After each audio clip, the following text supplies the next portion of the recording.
சரண் Krishna YouTube சேனலுக்கு உங்களை அன்புடன் வரவேற்கின்றேன். பௌர்ணமியில் குலதெய்வ நடமாட்டம் உங்கள் வீட்டில் இருந்தால் நீங்கள் போ என்றாலும் இந்த 5 உயிரினங்கள் உங்கள் வீட்டிற்கு வரும். அது எந்த உயிரினம் அப்படிங்கிறத பற்றி தான் இந்த வீடியோவில் தெளிவாக நம்ம பார்க்க போகிறோம். நம்ம சேனலில் உள்ள வீடியோவை ஃபஸ்ட் டைம் நீங்கள் பார்க்குறீங்க அப்படின்னா மறக்காமல் நம்ம சேனலை சப்ஸ்கிரைப் பண்ணி வச்சுக்கோங்க.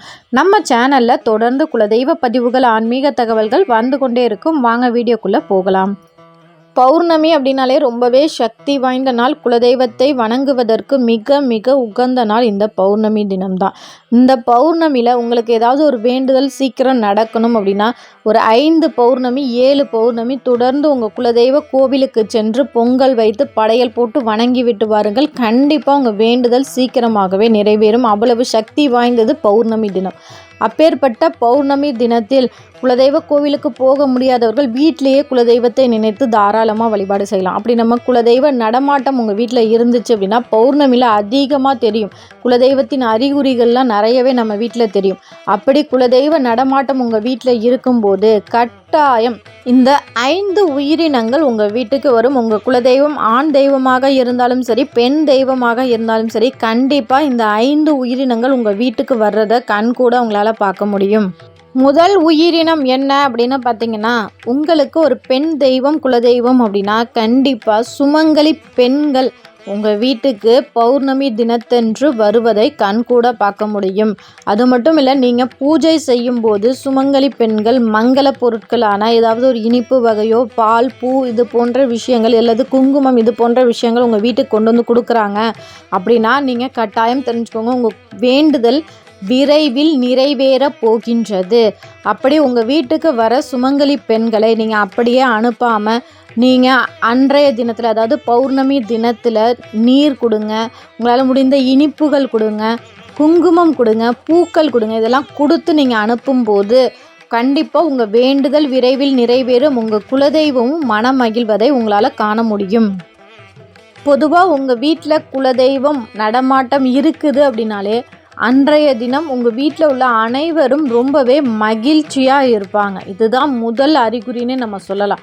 குலதெய்வம் உங்கள் வீட்டில் விரும்பி வர்றாங்க, விரும்பி வந்து வாசம் செய்கிறாங்க அப்படின்னா உங்கள் வீட்டில் அளவற்ற மகிழ்ச்சி ஒவ்வொருவரின் முகத்திலும் உங்களால் காண முடியும். இரண்டாவது உயிரினம் என்ன அப்படின்னு பார்த்தீங்கன்னா பல்லிகள்.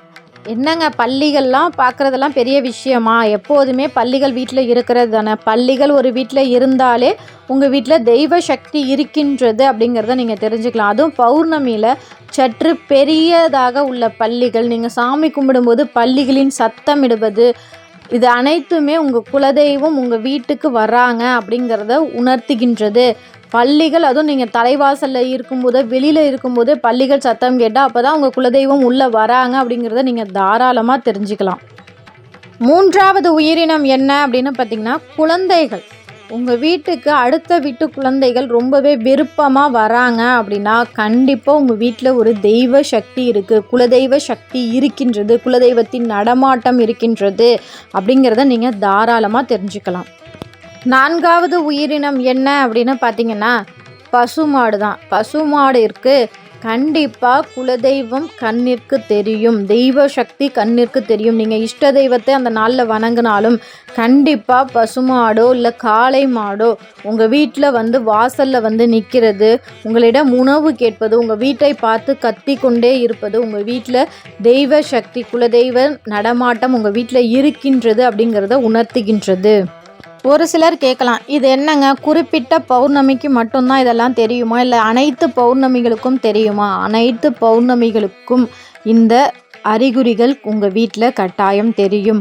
அதுவும் பௌர்ணமியில் நல்ல கங்கு வச்சு பால் சாம்பிராணி போட்டு குலதெய்வத்தை வீட்டுக்கு அழைச்சி பாருங்கள். கண்டிப்பாக குலதெய்வத்தின் அறிகுறியான குலதெய்வ வாசம் உங்கள் வீட்டுக்குள்ளே வரும். நல்ல மல்லிகை பூ வாசம், சந்தன வாசம் வர்றதையும் உங்களால் உணர முடியும். அது மட்டும் இல்லை, நீங்கள் பொங்கல் வைக்கிறீங்க பார்த்தீங்களா, அந்த பொங்கலை வந்து சுவாமிக்கு படையல் வைக்கும்போது பல்லிகளோ எறும்புகளோ வந்து சாப்பிடுவது உங்கள் வேண்டுதல் விரைவில் நடக்க போகின்றது அப்படிங்கிறதையும் உணர்த்துகின்றது. இது போன்ற அறிகுறிகள்லாம் பௌர்ணமி தினத்தில் பலரோட வீட்லையுமே காண முடியும். ஏன்னா ரொம்பவே சக்தி வாய்ந்த நாள், குலதெய்வத்திற்கு உகந்த நாள் இந்த பௌர்ணமி. அந்த பௌர்ணமியில் நம்ம குலதெய்வத்தை வணங்க வணங்க கண்டிப்பாக நம்ம குடும்பம் மேன்மை அடைந்து கொண்டே இருக்கும். இப்போ 5வது உயிரினம் என்ன அப்படின்னு பார்த்தீங்கன்னா இந்த உயிரினம் உங்கள் வீட்டுக்குள்ளே வந்தாலே உங்களுக்கு அதிர்ஷ்டம் ஏற்பட போகின்றது. உங்கள் வேண்டுதல் விரைவில் நடக்கப் போகின்றது. உங்கள் வீட்டில் தெய்வ சக்தி இருக்கின்றது அப்படிங்கிறத உணர்த்துவதற்காகவே இந்த உயிரினம் உங்கள் வீட்டுக்குள்ளே வரும்.